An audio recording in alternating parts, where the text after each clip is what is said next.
இந்த நேரத்தில் எங்களுடைய வலிகளை, எங்களுடைய நிலைமையை புரிஞ்சுக்கிட்டு எங்களுக்காக பேசின அரசியல் கட்சிகளை சார்ந்த நண்பர்கள், தலைவர்கள் அனைவருக்கும் என்னுடைய நன்றியை தெரிவிச்சுக்கிறேன்.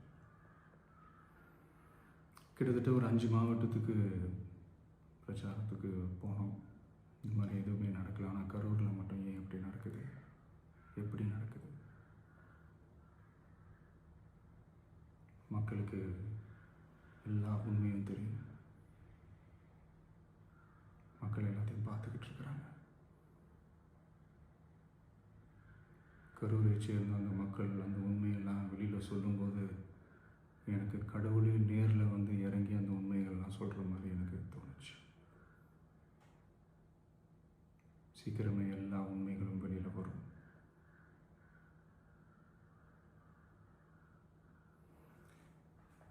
எங்களுக்கு தரப்பட்ட இடத்துல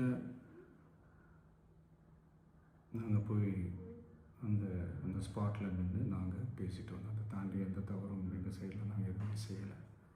பட் இருந்தாலும் எங்கள் கட்சியை சேர்ந்த நிர்வாகிகள், தோழர்கள் மேலே எஃப்ஐஆர், அது மட்டும் இல்லை சோஷியல் மீடியாவை சேர்ந்த நண்பர்கள், தோழர்கள் அவங்க மேலே எஃப்ஐஆர்லாம் போட்டு இப்போ பிடிச்சிக்கிட்டு இருக்கிறாங்க.